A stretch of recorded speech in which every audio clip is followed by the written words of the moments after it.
Galerinha do primeiro ano do ensino médio do Santa Rita, estamos aqui então para uma videoaula de revisão a respeito de conteúdos que serão então aí abordados na nossa primeira atividade avaliativa.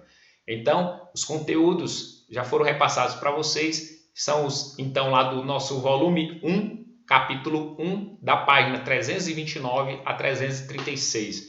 Tá certo, pessoal? Então, vamos revisar esses assuntos contidos aí nessas páginas, tá certo? E aí, nós começamos falando a respeito da arte brasileira do final do século XIX e início do século XX. Ou seja, pessoal, no início do século XIX, por todo esse século, vários movimentos artísticos no Brasil vão ser desenvolvidos, ou seja, vão ser praticados. Antes, o principal movimento, ou os principais movimentos, eram o Barroco e o Rococó. Esses dois estilos eram os que então vigoravam no Brasil até início do século XIX. E aí, como a gente sabe, esses estilos Barroco e Rococó, eles têm forte ligação no Brasil, como também na Europa, com a Igreja Católica. Era um estilo arquitetônico, de escultura e de pintura, de produção de temáticas religiosas. Portanto, era a arte tradicional do Brasil até então.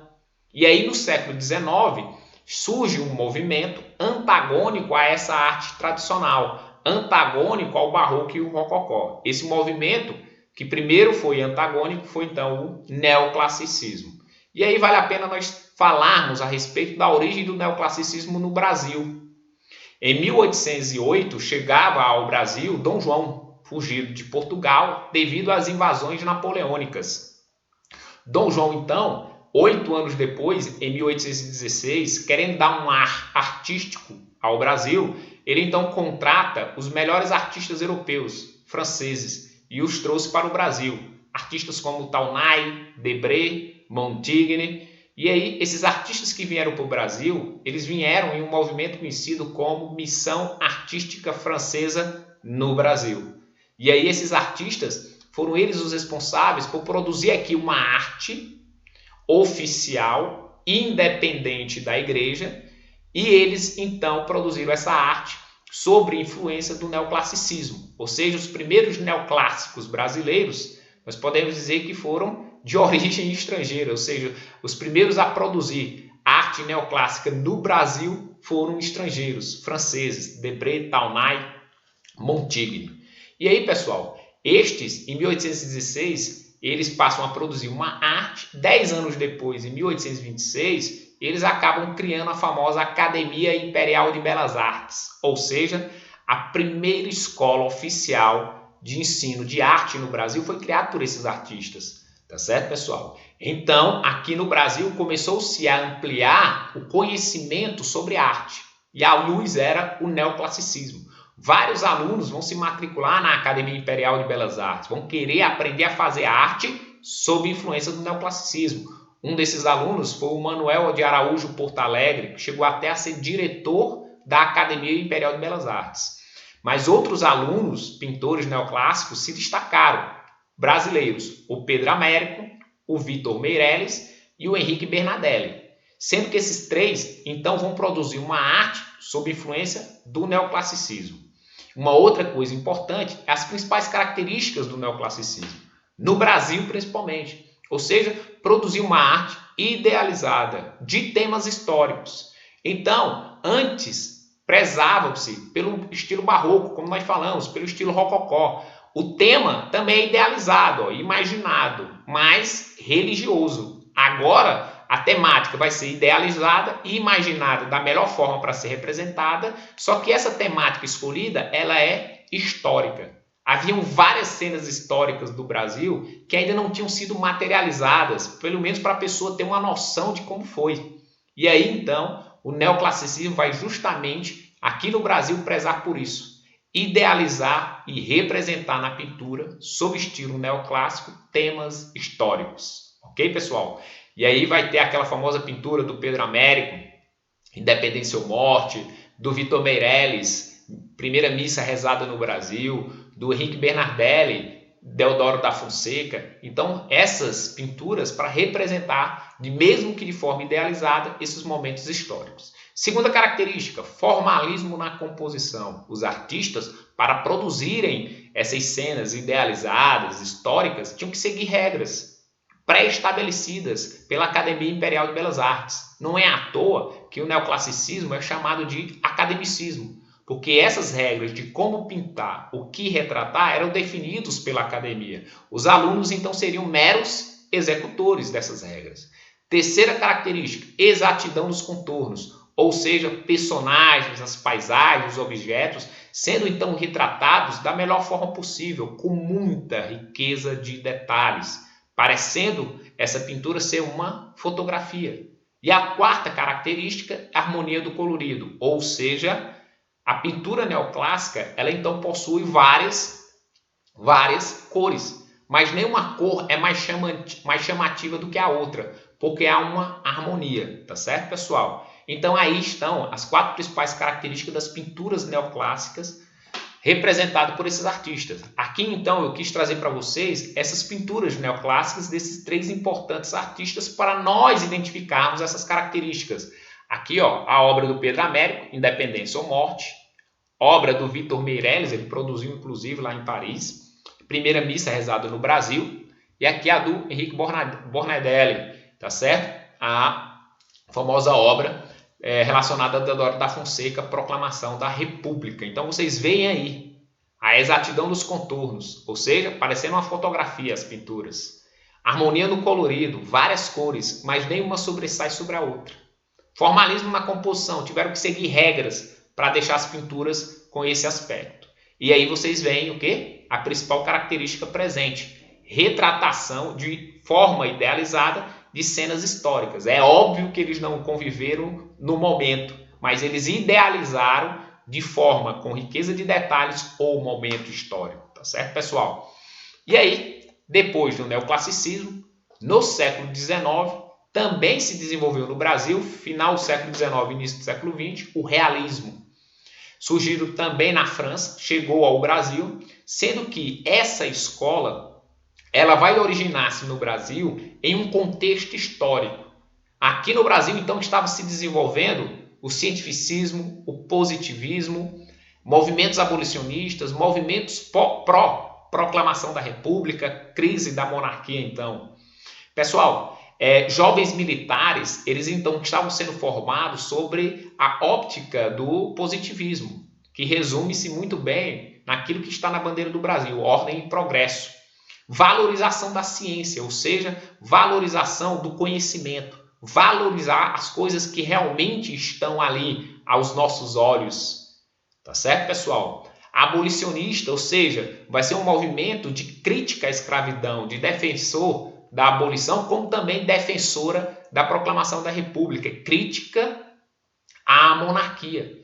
E aí é dentro desse contexto histórico que vai então surgir o realismo, destacando-se esses 2 artistas, o Miguel Dutra e principalmente o José Ferraz de Almeida Júnior.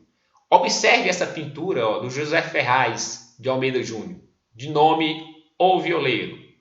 Aqui ele retrata, com riqueza de detalhes, a realidade típica de milhões de brasileiros à época. Brasileiros que mesmo na sofrência do dia a dia, da falta de assistência política, da falta de recursos, de viver na miséria, vocês veem aí a casa, um casebre miserável, não tinha ainda momentos para se divertir, encantar sua mulher ou de se encontrarem. Então, o movimento realista do Brasil, ele é um verdadeiro tapa na cara de outros movimentos que quiseram idealizar um Brasil que não existia. O realismo, assim como na Europa e no Brasil, vão querer de fato retratar as coisas tais como elas são. Ou seja, vai ter a riqueza de detalhes, ok? Vai ter a riqueza de detalhes.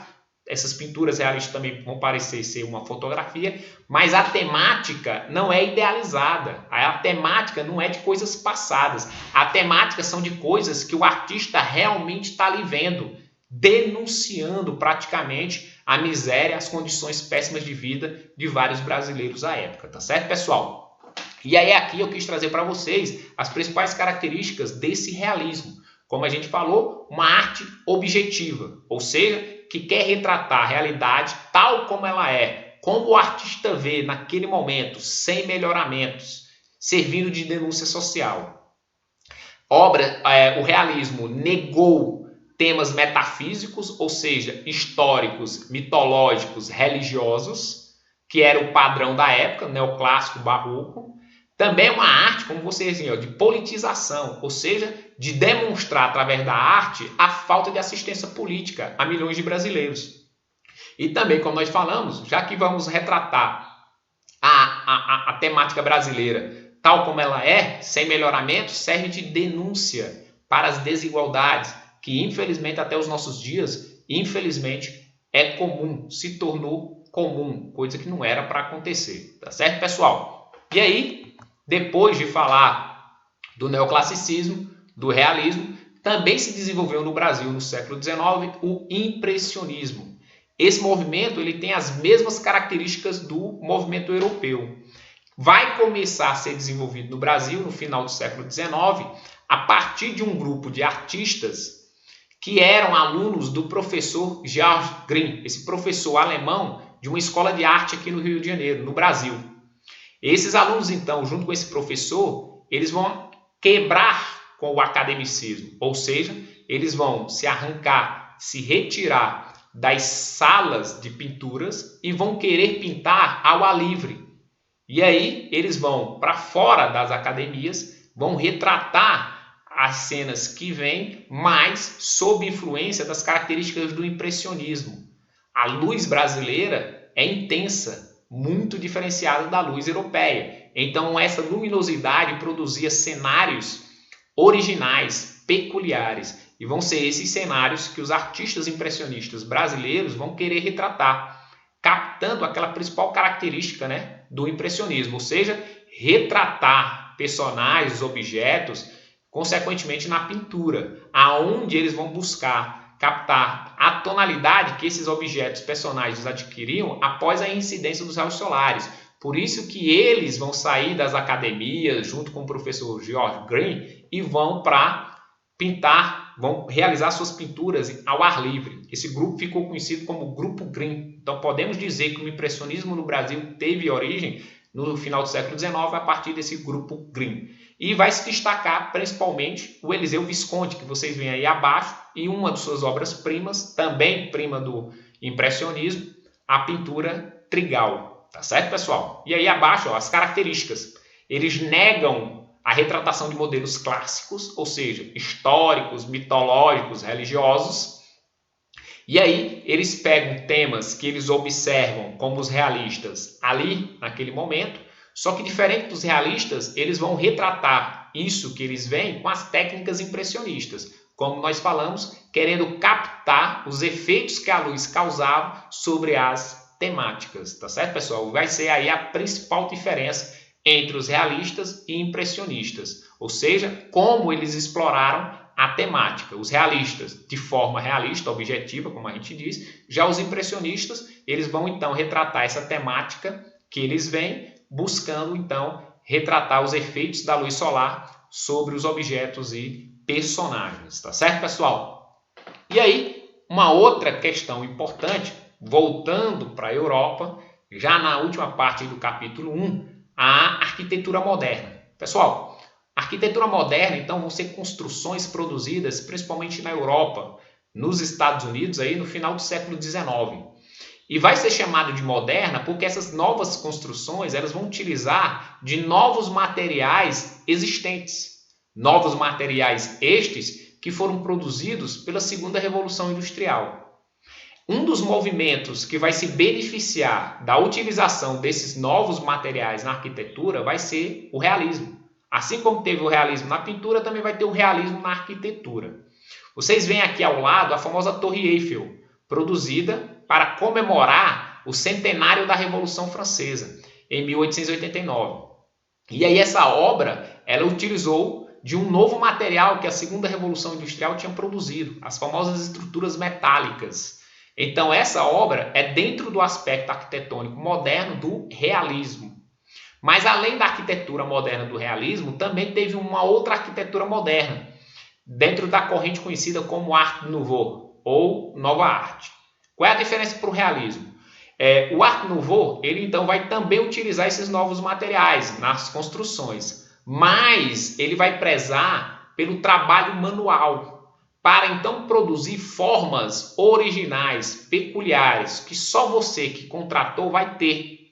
Então é a junção de produto industrializado com trabalho artesanal, produzindo formas originais. Consequentemente, essas formas originais que vão ser criadas pelo Art Nouveau, elas vão dar um ar à construção de decoração, de ornamentação. Então, as construções do Art Nouveau, elas vão ser marcadas pelos efeitos decorativos, pelo excesso de ornamentação, porque aquilo só você que pediu vai ter, tá certo, pessoal? Então, aqui é o período de construção, né, da Torre Eiffel, um dos maiores exemplos da arquitetura realista, utilizando as estruturas metálicas, um novo material ali recém-produzido pela segunda revolução industrial. E aqui então o Art Nouveau, que nessa arquitetura do Art Nouveau se destacaram esses enormes expoentes, o Victor Horta e o famoso Antoni Gaudí. Ambos eles vão se utilizar desses novos materiais que a indústria estava produzindo nas construções, vão então, através das mãos, manualmente, artesanalmente, produzir formas únicas, tá certo, pessoal? E aí, decorando os espaços construídos. Tanto o Victor Horta quanto o Gaudí, eles vão ter a inspiração para a produção de formas artesanais, eles vão se inspirar em organismos vivos, ou seja, em células, em organismos vivos do ser humano, ou em formas da natureza, em formas orgânicas. Então eles vão buscar a inspiração para suas formas artesanais para decorar os ambientes em organismos vivos ou em formas da natureza, tá certo, pessoal? E aqui eu quis trazer para vocês, já a partir de outras pesquisas, as principais características dessa arquitetura do Art Nouveau. Então vai se utilizar de novos materiais que a segunda revolução industrial produziu e que poderia sim ser utilizado nas construções. Materiais como a madeira, o ferro, cimento, vidro e mosaicos. Outra importante característica é que eles então manualmente produziram formas ondulantes, ou seja, decoraram os espaços externos e internos, as grades, por exemplo, das construções, com formas ondulantes, dando ar de movimento. Sendo que essas formas ondulantes que deram ar de movimento, elas constituem formas orgânicas ou da natureza. Há também a combinação aí, né? A combinação entre forma e função. No Art Nouveau, há preocupação com a função, para a construção atender aquela determinada função que foi construída, mas a principal aspecto que eles vão valorizar é a forma. Então, no Art Nouveau, a forma vai ser mais importante do que a função. Ou seja, os elementos decorativos vão receber mais preocupação do que a função. E, por fim, devido a esse excesso decorativo, produz um design extravagante, chamativo, né? Aqui, um exemplo de uma fachada de uma construção do Victor Horta. Você vê esses elementos ondulantes, essas linhas movimentadas, esse efeito decorativo com intenções de organismos vivos ou de formas naturais nas grades aí, ó, da fachada.